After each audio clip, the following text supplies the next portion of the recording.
Yeah, and today this is going to be interesting, at least for me. I'm more known for technical SEO, but like I end up putting together a lot of SOPs, a lot of processes, scaling a lot of different systems, basically. So we're going to talk about like I'm going to give you a bit of an easier content audit process, but then I'm going to talk about like my actual process and decision making, because I feel like a lot of people put together like a content inventory. We'll talk about that in a second, but then like they don't really know what to do with the data. They have all this data and then they just get stuck like looking at it. So we're gonna go over that a bit. I already got introduced a lot, but I'm really active in the SEO community in general. One of the reasons you might want to listen to me, if you don't know, Ahrefs has a very popular blog. We've grown this over time. We are often used as an example of like a good content strategy that's like business relevant. We're pretty much the main example used for product led content. So it's not that we're just creating this informational content. Everything we do teaches people uh, about SEO, about different things like link building, creating content, but we also are showcasing our tool in it. So our own personal processes and everything like that goes into every piece of content. And that works really well. If you don't know Moz used to be like the 800-pound gorilla in the search industry. Everyone was a Moz user back in the day. You don't really hear about them much anymore. Their blog kind of has died off. They're still publishing, but it's not the same as what it was. For years we were playing catch up to them. Now you as I said, like you really don't hear much about their content or them as a company anymore. It's when people are usually looking in all-in-one suite, it's pretty much like Ahrefs or SEMrush. When back in the day it used to be Moz was the company to go to. So this type of content can drive like real business value. Um, we're actually still, this is an interesting thing. So this is actually showing referring domains. We're still catching up. Like they had such a head start. They were founded in like 2004. We were founded in like 2010, 11. And, we didn't really start blogging or being active in the community until 2015-ish, I would say. And so they still rank for a lot of main head terms simply because they have links. They have this huge history of being number one in the SEO community. That's a hill that we're still trying to climb and pass them on. And really, like, no matter how good our content is, some of the things they still rank us for, mostly in my opinion, because they still have just a ton more links to some of those pages. Now, this is what I was talking about with the content inventory. I actually pulled this off of ClearScope's blog. They have a whole way process for pulling this. This isn't the part I want to cover, actually. There's tons and tons of different people's processes pulling a content, making a content inventory, and you're just going to pull out like all kinds of data points from all kinds of different systems, usually into like a Google Sheet or an Excel spreadsheet. They do have a blog. They go through their process, which is pretty cool. I believe they're using Screaming Frog, and then like they also pull data from Ahrefs, Google Search Console, Google Analytics, and that's a pretty typical process. It's what a lot of people go through. It's basically like, what content do I have? What are the metrics for the content? Let me pull things like title and description so I can see what the content's about. All that's pretty standard, I think. What's harder is the decisions. Once you get to the audit part, it's basically like, okay, now I've got all this data. What do I do with it? And a giant Excel spreadsheet with hundreds, thousands, tens of thousands of rows or more can be pretty overwhelming. And so a lot of people get stuck. They get all this data and they're like, this is a content audit. No, you made a content inventory. Like an audit should actually tell you, like, what is my plan? What do I do now? Um, And a lot of people are just like, will deliver that content inventory and say like, this is your content audit. And it's like, what? So what do I do with this? It's a giant spreadsheet that was overwhelming to you, and now it's overwhelming me. And that's that's a pretty typical thing that happens. I've seen agencies pass this off to customers, and the customers are like, "Great, I have no idea. What do I do?"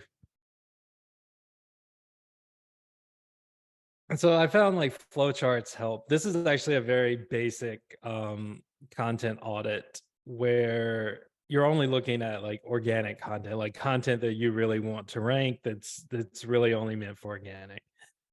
This is actually the process that we kind of follow with our WordPress plugin. We have a WordPress plugin for those that didn't know. I don't know how many people actually use it, but the idea of it is to make a content audit like simple for people. So it kind of asks these questions, kind of goes through the process and tries to help you make the decisions. And you'll come out with things like, this page is fine, like everything's ranking top 3, you're doing good, or maybe you're not quite there, like you're underperforming a bit. Um, it's got a lot of different like suggested actions, basically. Like maybe you want to merge it with another page or just get rid of it. You could kill it off. And so like this is actually how it looks. Pulls different data, connects with like Google Search Console, Google Analytics. So it really is kind of making that content inventory type thing for you, but then just trying to help you with the decisions. I would say like take them with a grain of salt, like really look at it, dive in a little deeper, because this is just trying, it's pretty simplified compared to what I would typically want to see, but it's a decent start in my opinion. And it'll even like help you dive into uh like the content itself, improve it. You could also use ClearScope for this. What do I actually make better in my content? Do I need to add internal links? Do I need more external links? Like, why am I not ranking? Maybe I missed the mark, maybe I mistargeted it.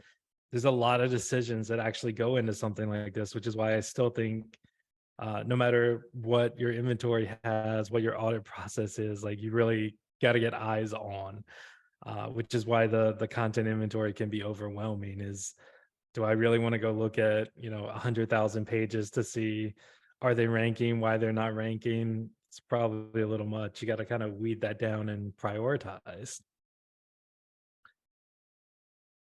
One of the things that almost always works, if you're underperforming a little, not performing that well, go look at why. You might have written something 3 years ago and the entire industry changed. There's new information. You have learned a lot. There's more you could share.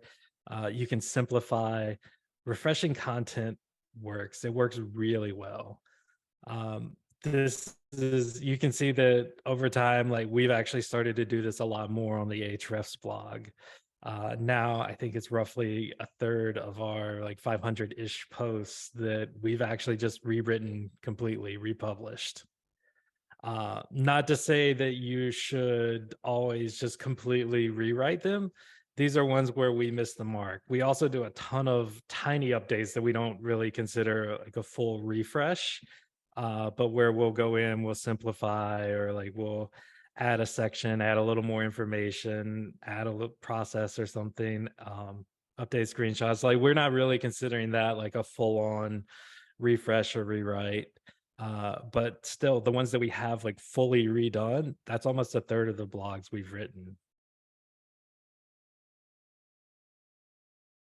You have to make a choice too. Everyone's going to be a little limited in resources. So it's like, do I go and create a bunch of new content, or do I go and improve old content?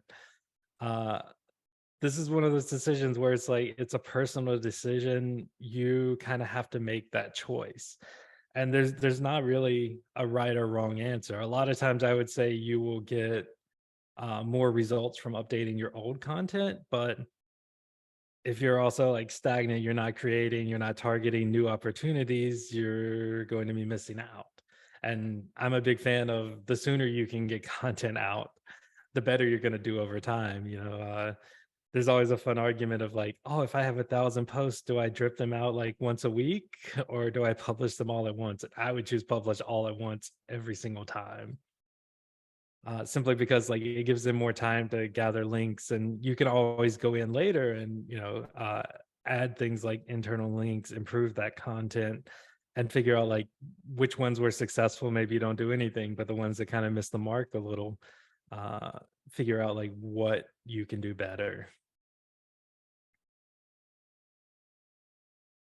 And pretty much the rest of this presentation is going to be this whole decision making process here. This is a full content audit. This is one that I actually put together. This is my whole flow chart that I kind of go through in my head usually. I don't it's the first time putting it down on paper, which was fun and interesting. Um but this is how I'm making decisions based on this content audit. Before I really dive into that, are there any questions, Travis, that we might want to talk about? Yeah, we do have one. What do you do if you audit a site that's on Squarespace or a site where you have limited access editing code, and then the tech audit says the text HTML ratio is bad? Do you ignore it? Do you write tons of text on those pages or what? Yeah. So as a technical SEO, if I ever saw a code to text ratio in an audit, I'd just be laughing. That's not a thing. I don't know why it's in people's audits. I would absolutely be ignoring that. It's not going to have any kind of impact. Like Google's constantly said for 15 years now, probably, that like text to HTML, blah, blah, blah, not a thing.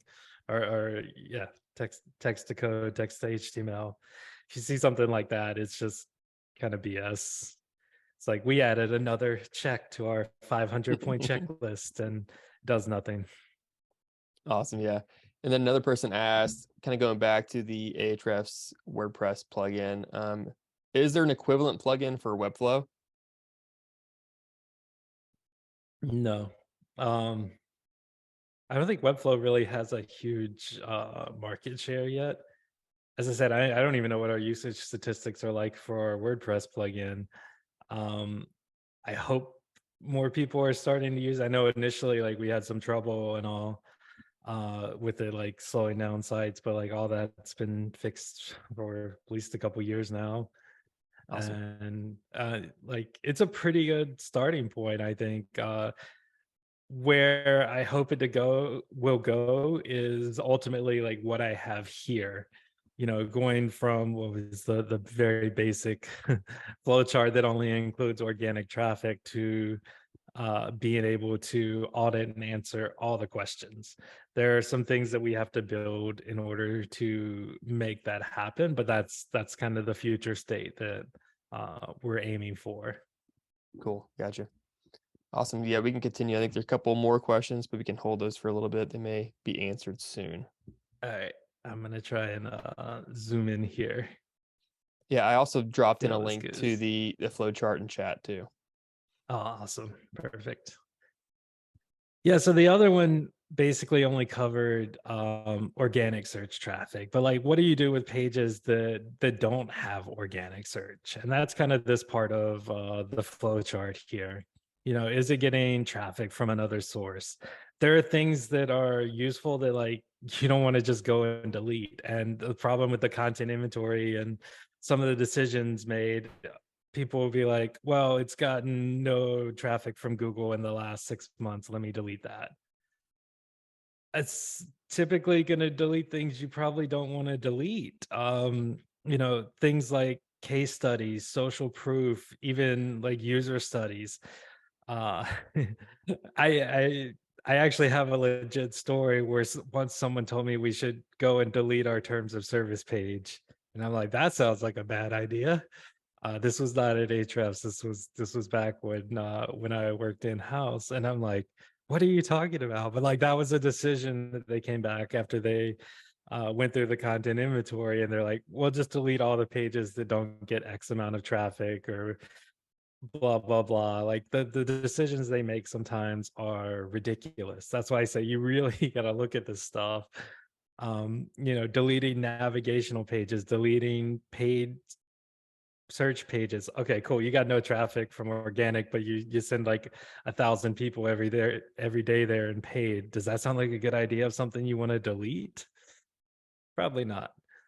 Um, so this process can take a lot longer than people realize, because if you really try and take those shortcuts, you will end up with ridiculous decisions and you will probably hurt yourself. So I would say, like, look at those pages, those social pages, case studies, any legal terms of service, navigational pages, paid pages, and decide, like, do I actually need it? Is it helping in any way? A case study probably helps with conversions. Now, if no one is seeing it whatsoever, first I would look and see is it being tracked properly. If legitimately no one is ever seeing it or going to it, I would try and figure out, like, why. Maybe we didn't actually link to it, we didn't include it in our flow. But then after that, it's like, if this isn't really useful, then yeah, you can delete it. If it's not useful for search and you want to no index it, keep it from being seen in organic search, that's totally fine. That's a decision you can make. uh but what Yeah, the next part would be like, okay, if you determine, like, you've now figured out, do I keep these other pages or not? Don't just blindly start deleting stuff. The things that are for search, what you're typically going to find is, if it's not successful, there might be an issue, like it's just not even being like crawled or indexed. It could be that this page isn't linked to internally, it's never been crawled, wasn't included in a sitemap, or just was left with like a no index tag on it. So there can be some technical issues you want to look at to make sure that you actually are being found, you are being indexed, and giving that page even a chance to rank. This is actually the number one thing I tell people to look for technical SEO is, like, is your page actually indexable? Like, is it indexed? Because you can have the best content ever, but if you don't index it, no one's going to find it.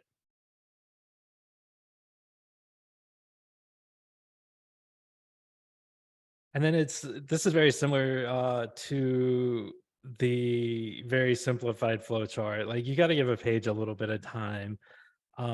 There's an interesting phenomenon from Google where, if you do have a popular site and you publish a new blog, it technically can inherit some of the signals from other pages. So I think our CMO Tim, he once called this the spike of hope, where you might have a terrible piece of content that ranks initially because it basically inherits other signals. Like, if you generally publish really good content, it goes out, Google's going to be like, okay, we're going to rank this because, like, they've proven they publish good stuff all the time. And then once they realize, like, this page needs to stand on its own, it stops having those signals, and it was terrible, then it will fall off. So that's a pretty interesting phenomenon that happens. But if you're lucky, like, it will kind of keep those signals and you'll keep your rankings. But if you don't have that huge history, don't have tons of internal linking, don't have a bunch of signals, you kind of have to give that content some time. On new websites, especially, my time frame is generally a year. But depends on the site, depends on like the history that I've seen, how long I would give it before I make any changes to it. But generally, I would at least give it a few months, just to kind of see what happens. And from there, it's basically like prioritization. Like, should I even work on this? Does it really have business value? Do I need this to rank? Do I have other stuff that I want to improve instead? Do I have new content that I want to create? Like, there's a lot that goes into deciding, like, what should I do and when should I do it? Like, everyone has limited resources, limited time, and you can only do so much, I would say.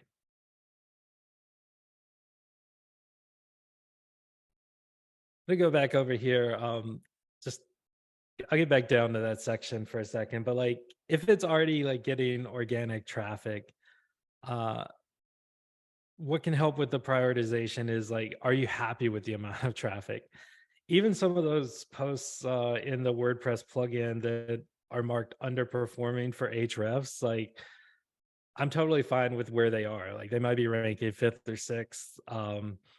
That's good enough for now because maybe they typically won't have enough business value. Like there was one, I think, in one of my screenshots about URL parameters. Great. I wrote that. I want to educate people on that. Is that a huge business priority for Ahrefs or something that's important to our business? Not really. There's, I think, very few things that even showcase the tool and different use cases for that post. So something like that, like even though it's marked underperforming in the kind of automated audit, I personally am not in any rush to update that post. So you kind of have to look at that and figure out, like, is this really a priority? Is this something that I should work on, or do I have better things to do? And that can be a difficult decision to make, especially if you're not necessarily the one involved. Like if you have a team of writers and like you've never even read these posts, uh, it can be very difficult to make those decisions. That's why, again, I say like you really have to look at some of these to be able to really prioritize what you should be doing. You know, you can look at things like conversions, conversion rate. Are you happy? Is it driving you value? Blah blah blah. Tons of different things. All right, back down here. Um, Once you decided, like, okay, I want to improve this, then it's a question of how. One of the first things I always look at is kind of cannibalization. Like, do I have other pages that are really targeting the same things that are, you know, this was more common, I would say, years ago, but people would literally write a page for every single term and related term, which was crazy. You don't see that too much now, but you can get some pages that are very close and very similar in ranking for some of the same terms. Um, it's not necessarily a problem. Maybe one ranks for terms that are valuable enough to stand on its own. Maybe it doesn't. Maybe you really are like targeting the same terms with the same page. In that case, like I would be saying, combine them, consolidate them. Um, it's even old pages that you had that might have been deleted in previous processes, they could have targeted some of these things. So that's something I would say definitely look at. If you had old pages, especially ones that had links to them, you can redirect those to your current version, reclaim some of that value. um, there's an interesting trick actually with cannibalization. Like the way it's commonly looked at is people will go into a tool like Ahrefs or Google Search Console, and they'll be like, okay, this page has swapped at some point. Like I had this page ranking for this term, and now I got this other page ranking. But that can be hard to see, really.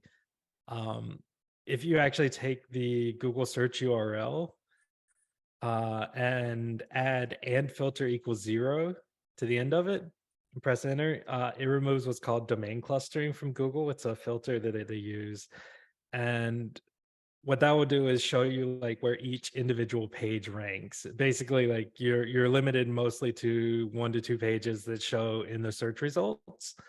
That will kind of unfilter the results so that you can see more of those pages and where they rank. This has helped me solve so many headaches at companies before. I was in-house at a major corporation for years, and I used to use that. They're like, well, why does this like blog page rank for my head term instead of my product page? And the answer usually was because every head term is more informational in nature. Like there might be one product page that ranks from the number one company in the market or something, but 6 out of 10, 7 out of 10 are going to be, what is this thing? And then one's going to be like this thing versus this other thing. And then you might see one product page in that top 10. So it's like, why does my informational page rank above my product page? Because that's probably what most people want to see. But then, like, if I could show them that, oh, my informational page ranks third and the product page is like 78th, that solved a lot of headaches. It's basically like you're not even close. Like even if we wanted to optimize this for this term, there's just no way that's going to happen. So that's a little trick anyway. The again, that's and filter equals 0 to the end of the URL, and it helps me make arguments like that. It helps me make decisions like, okay, I've got one page that shows, but I've got two that rank, like one that's seventh and one that's ninth. Maybe I actually want to combine those two because then maybe I'll get them up to like third or fourth or something. Or, if I've got two that show like, oh, these are fourth and fifth, maybe I just leave those alone. These are kind of the decisions that you'll have to make when you have these competing pages.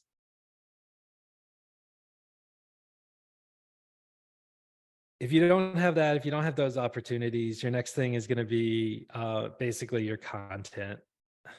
Look at the competing content, be realistic. Everyone thinks their content's the best. It's not always the best. Even my stuff, generally people like the content I write, but it's very technical. It can be very long. And sometimes I'm just like, I can simplify that down. Like, why did I write 5 paragraphs for that when I could have made 5 bullet points? I could have explained it better. I could have given more insights to it, added my own like expertise, real stories, how to use our tool for something. There are almost always ways to make your content better. And if you really like get out of your own head and start looking, you'll almost always see it. Not at the time you write it, but like go back a few months later with a clear head when you're not like tired and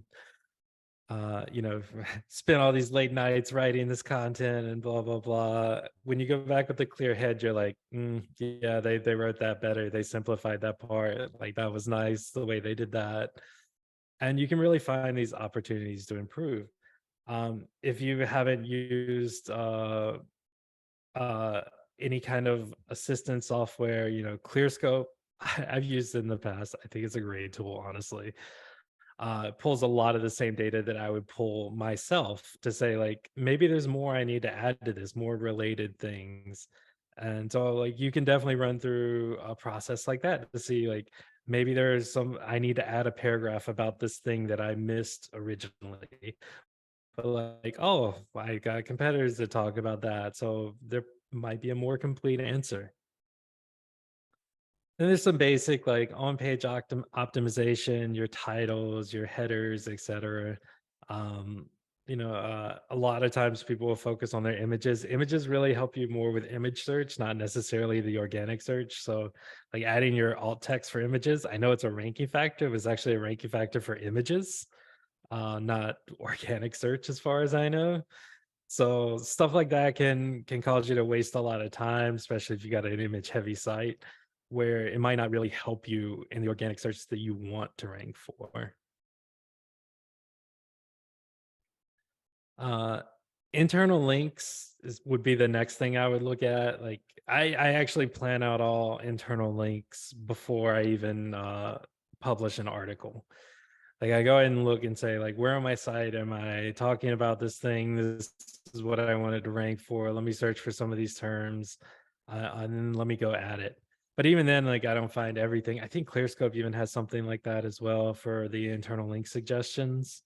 Um, Ahrefs within our site auditor has internal link opportunities, and it basically like will look at, here's what you rank for. Here's everywhere on your site that mentions this stuff. You may want to add a link from here to here if it doesn't already exist. Internal links are powerful. They pass PageRank, which I know a lot of people don't pay that much attention to anymore, but everyone's heard of EAT, right? EAT, or now it's EEAT. That authority in EAT is mostly PageRank.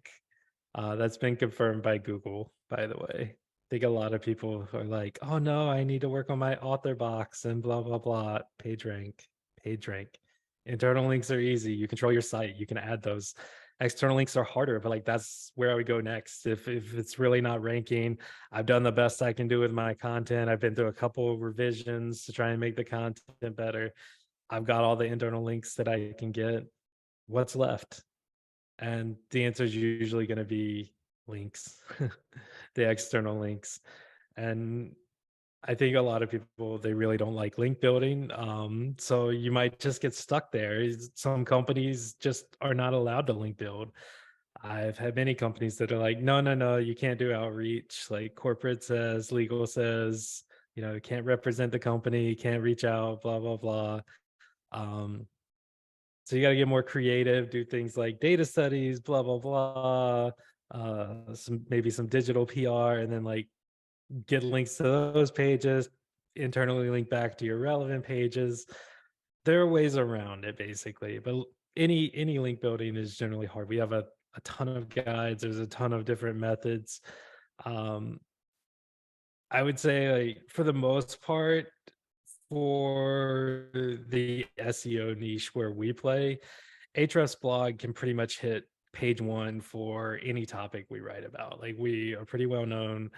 um and really we have that history where we pretty like almost everything you search in SEO related, you'll probably see Ahrefs rank. But where we can still struggle is for very competitive terms, like we might hit fourth through seventh. uh Usually the reason we're not higher is like the example I gave with Moz earlier. Their beginner's guide to SEO, for instance, over the years was like the go-to resource to learn SEO. It has a huge history of links. I think our beginner guide is better objectively. I'm actually 100% sure it's better as far as the content, but like basically we can't overtake them unless we really build more links over time than they do for that. So we can even still struggle at a certain point. We basically hit these roadblocks where it's like, yeah, even for Ahrefs, we need more links. And I think that's pretty much it. I'm gonna say thank you for your time, and I am happy to answer any more questions that people have. Awesome. Yeah. Way to go. Thanks for the presentation, Patrick. Very insightful. We do have quite a few questions to kind of get through as well. So, um, starting off, we had the first question is can you talk more about comparing your content to competition? How do you do this without copying what others are doing? Trying to have like original content. Isn't that the $1 million question in the age of chat GPT and all these tools that help you create content that's similar to other content? uh I don't think it's a difficult concept of what you need to do. In fact, people have needed to do it for years. I think it's just now Google's really going to make a push towards it because you have all these tools that kind of guide you in the same way. You're researching the keywords. They're like, here are the related things. Here's the sections your competitors have. And almost any main term that I go to now, if I read the top 5 results, I'm like, I just read the same thing over and over. Like it's the same blog post, just repeated basically. Um, I would say what you can do better, simplify it, make it easier for people to read, add your own expertise, add your own insights. If you don't have that, find someone that does. Find your expert. I think my content in particular usually gets shared because I will add interesting stories and interesting insights that other blogs don't have. Um, so I'll be like the first to tell people about something. Like, how many people here have heard that PageRank is part of Eat? Probably not a ton. Uh, so yeah, it's really going to be simplify it, write it better, include a lot of this. You still have to include a lot of the same things, at least right now in Google. They're not that great at saying like this is a huge diversity of thought, diversity of opinion. It's still a lot of the main things that you need to talk about, but the way you talk about it, adding your own unique experiences. That's the other E in EAT now, is experiences. So that's something they're going to start looking for more. I like that. That's a good answer. And the next one is, do you have any recommendations for how to identify cannibalization at scale? Cannibalization at Yes. scale. Um, about the best you can do at scale is one of the reports, like I mentioned, like that we have a little toggle.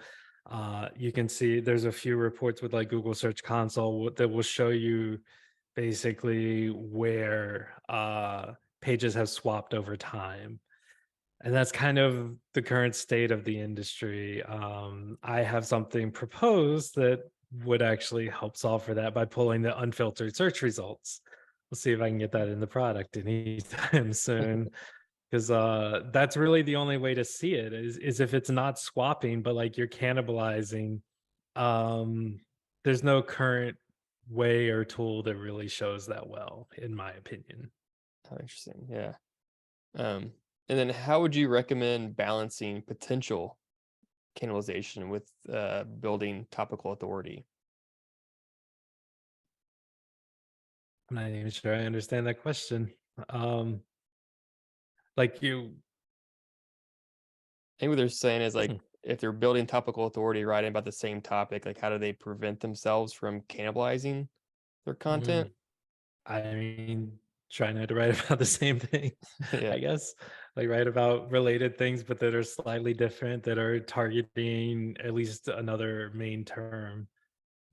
Like you might get two posts that kind of rank for the same thing, but as long as they rank for other things as well, that are different, then you're fine. It's not really cannibalization, I would say. Gotcha. And then another question is, while audit should be ongoing based on your flow chart, what timing and milestones would make most sense? Obviously, the size of your audit has a lot to do with that, but when you get to tasks, how do you assign in timelines? Yeah, there's no one answer for this. I've seen people that do this, try and go through this process every month, every quarter, once a year. It depends on how in depth you want to go, how many things you want to look at. Is there a particular part of the site or a particular term or category you want to prioritize? Um, there's not a one size fits all kind of answer for that one. Yeah. And then, can you elaborate on when you would consider no indexing pages that don't have any potential to perform well in organic search? Yeah, like I mean, I think probably the simplest that most people understand are like case study pages. What are you going to rank for with a case study? Like most of the time it's you and plus another business. At best you're going to rank for the other business's name. Most of the time that's going to be on page 2 because they're going to have like their site and a bunch of social profiles and blah blah blah, maybe other news articles and stuff about them. So something like that doesn't really drive much value for organic search. In which case I would say like you're totally fine to no index that. Like, oh, I got a case study with this company and they improved their SEO by 300%. Uh, it's good social proof. It's good things to show people on the site. Is anyone really ever going to see that in organic search? Probably not. So that's something where I might no index, for instance. That's a good point. And then could you talk briefly about how you approach filtering or categorizing URLs into page types to audit from a crawl export? Well, you probably have an idea just from the URL structure, like slash blog slash blah blah blah. That's probably your blog pages slash product slash whatever slash services slash whatever. Depends on yeah how you set up your site. If you use the flat architecture completely, good luck with that. You may have some identifying markup that you could pull from the pages itself. Like that's where something like a custom extraction could work. For instance, if you've got author markup, that's probably a blog, so you could pull the author name in even if you want. It might have some identifying marks for the system. Like my blog is WordPress, my main site is React.js. So you could look for specific code snippets that are in one but not the other. Yes. But there's not going to be, yeah, it's going to be different in every use case. But usually, custom search, custom extraction, some kind of pattern is what I would be looking for. Gotcha. And then another question is, The Ngram analysis helpful, or is the Ngram analysis helpful while analyzing top results for creating better content than the already ranking? If yes, how do you do it effectively? I like Ingrams personally. I would say I will look at the related things and try to determine, like, is that something I should use or not? Where my personal opinion, a lot of the content tools kind of go wrong is they're like, you need to use this term 13 times, use this one 17 times, blah, blah, blah. I don't believe in that. I believe you probably should be using a lot of those terms, but not necessarily counting the exact number of times or uses. You know, if I see a main thing like a term that has like a lot of volume, I probably want a section about that. That's how I would interpret that personally, rather than saying like I need to mention this term a certain number of times. Like I just need to write about it and cover that, and like probably a whole heading section about it, but not exact counts. Like that's it's almost like going back to um what's the ideal I'm blanking here on the name, but like, oh, you need to mention this term 3.4% of the time in your Yeah, article. Uh Not really a thing, I would say. yeah, I agree. Um, and then a question from Jason: should you syndicate external article mention external article mentions the website? Like any impact? They have an example of like press releases. Yeah. You have to be a little careful with content syndication. Press releases are probably fine. Um with news sites in particular, the risk you run is that another news article could be picked up and actually rank above you. So like their ranking instead of your content is a real possibility. And like Google has a whole bunch of guidelines around content syndication where, you know, ideally they would have a canonical tag that points back to your original article. Almost no one does that. Second best is like have a link that basically is like this was originally found on blah blah blah back to you, and that I think solves for most of the issues. But I have seen many times where it's like this is the wrong version of the news article that ranks. They usually figure it out over time. Like a month or two later, you go back, but like that's not that useful for news sites that are like they're getting 90% of that traffic right then for that story. So they can kind of hurt themselves by syndicating their content sometimes. But still, it's a strategy I would pursue. If you have partners, if you can set standards, like yeah, you can syndicate, but you have to add this canonical back. And they're fine with that. I'm perfectly comfortable with it. Then if it's just the link, then I'm a little like, okay, better than not having it syndicated, I guess. Bigger reach, bigger audience potential. Um, yeah. Perfect. And we're getting several questions, but what are your thoughts on using AI to help write content? Uh, I mean, I wouldn't publish any of it written by. It's funny. So I mentioned earlier I worked in house. I worked at IBM, and I actually worked with the Watson team with NLG, and the same stuff that they were mentioning 5 6 years ago is the same stuff people are realizing with Chat GPT.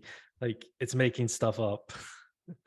Like I remember an example when the movie Queen came out. Like they had something that came up with Remy Malik was the lead singer of Queen, and Mm. like it's confident that that's correct. Well, Remy Malik was the actor that played the lead singer of Queen in the movie, so it's obviously not correct. So you can't necessarily trust it.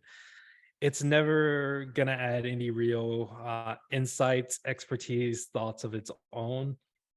Even the way it reads to me, most of the stuff, like it's good for a quick answer, good for simplifying things.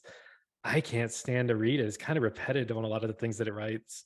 So use it as a baseline, use it to come up with an outline or even like kind of a blueprint for what you want, but then I think it's really going to take some editing and adding your own knowledge to it to really be successful. Plus, Google's probably going to crack down on a lot of that AI generated content soon. Yeah, it's only a matter of time. But yeah, I agree with the overall strategy. And then Roger has another question. What is your approach to optimizing internal links? How do you find opportunities, anchor selection, number, etc.? Honestly, I I just use our internal link opportunities report inside Audit these days. I actually was the product manager for that, and it replaced the process. So technical SEO in the past used to be mostly responsible for internal linking. Why? Because to find those opportunities, you had to scrape search results and you had to scrape the websites, pull out all this stuff, do a few checks. It was like 15 minutes for me to run through to see like the opportunities for one page. The internal link opportunities tool is basically that at scale. It's like, okay, these are what they rank for. Like, where do I mention this? Like, what pages do I mention this on that I don't already link to this page that ranks for this term? So it really simplified a lot of things. We also have a search within HTML feature. So like new content doesn't really rank for anything. Haven't published it yet.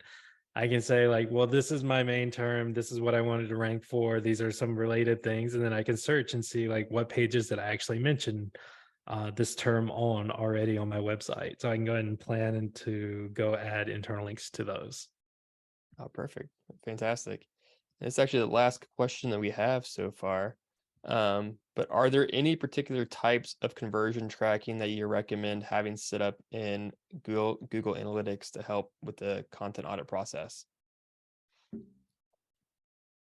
I mean, anything that helps you attach it to revenue, I would say. Leads, revenue, if you've got an average order value, at the end of the day, like what we all want is for ourselves and businesses to make more money.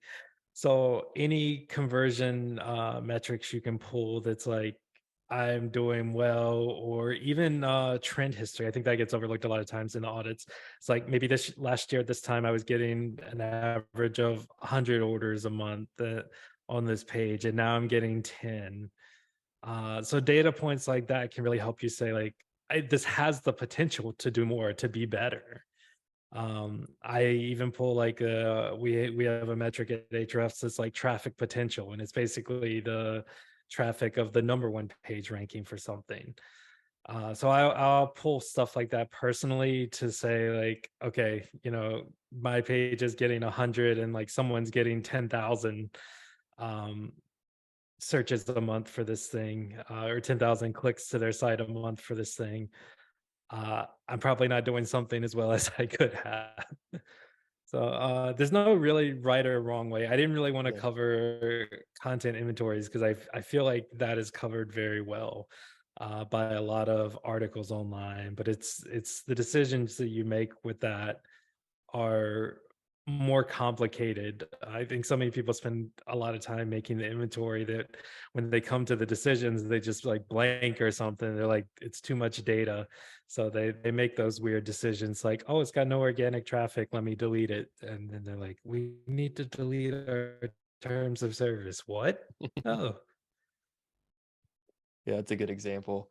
And we actually have one more question that kind of came through from Brett. Actually, maybe two more. What are some things that can cause a sudden drop in organic traffic, and what would you suggest doing to bring it back up? uh, most likely cause I would say would be either a change on Google's end, like a core algorithm update, or any of their big updates, or could be an indexing issue. Like with JavaScript sites, could be some of your content basically disappeared, didn't get indexed. Could be page got blocked and robots.txt suddenly can't see your content. You fall. Those are going to be the typical like big changes, I would say. in which case it's mostly like fix what you can do, try and do things better if it was an algorithmic update. Um, I typically would say like try and figure out like where dropped, like what dropped, like usually at a page level, individual keywords is where I would start. Ahrefs Site Explorer is a perfect use case for this because you can select like any 2 dates in history. So you can be like, oh, well, this is where I was then, this is where I am now. These are my biggest drops on like traffic or keywords, etc. From there, it's probably looking at not necessarily something I did. Like it could be a search intent shifted in Google. Like suddenly, probably during COVID, a bunch of things changed. Like a bunch of the intent changed from like, I'm gonna go to this store to I'm gonna order online because that's what we did. Um, After that, probably be looking at individual pages. Could be my competitors updated their content. Someone published some new content. I'd really be looking at, did they get more links? Did they get more internal links? Did they make content changes to their site? So stuff like archive.org can help answer that to say like, did they actually change their content? Is that why they're higher and I'm now lower? Did they update theirs? Did they publish something new? Like there's a lot of things that could go into it, I would say. Awesome. And we had a couple more questions roll in. So if you're okay with it, can we run until Yeah. 5 more minutes? Awesome. So moving on, Casey asked, you kind of answered already, but curious, what would be the key things you look at if you were evaluating an opportunity for a new blog as a distribution channel for a business? Like a whole new blog or just a new post? Um, she says new blog, or Casey says new blog, but maybe tackle with a new post. All right. Yeah, just we typically will look at like the volume of things plus kind of a business value to us. Like we assign that when we're even pitching posts. So we're like, here's, the search volume for this one main term, but like post rank for a bunch of things. So we typically will include things like the traffic potential. Here's how much uh traffic the main post is actually getting, along with like a business value score. We might even look at things like, what competitors are ranking there. Is this valuable for them? Is this driving success for them? Um, just to decide like what should we go after next, basically. Gotcha. And then, Keely, what are your thoughts on infographics aiding in organic visibility? Are they worth building or no? If done correctly, probably. This is a tough one because infographics got overdone and spammy for years in SEO. I still personally like a good infographic. I think it can help, but it's different than the days of like, hey, I've got this infographic, would you include this on your blog and like link to me, kind of thing? Because that was a thing for years. SEOs did that. They created infographics to try and outreach to people to embed on their blogs, and sort of worked for a while. And now I think everyone was, or at least maybe it's coming back now, but for a while everyone was so sick of infographics and seeing them. I still like a good infographic because it's an easy explainer, but could go either way. Some people may not respond well to infographics because of that history. That's a good point. This is probably the last question for today.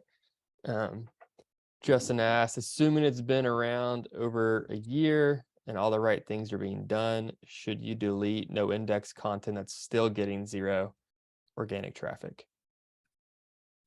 It's a personal decision. If it's still getting zero, you know, maybe you just missed the mark. You might want to look at just even approaching it completely different. It could be your the intent of the blog that you wrote is completely different than what's out there, or maybe just everything out there is the same and what you really need is to do something different to kind of interject your own opinion into the topic.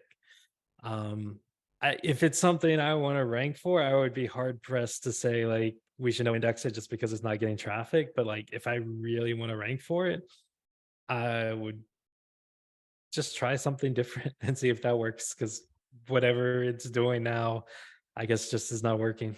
Now, before we wrap this up, don't forget to share, like, and subscribe so you don't miss out on more great content from the industry's best SEOs, content marketers, and content strategists.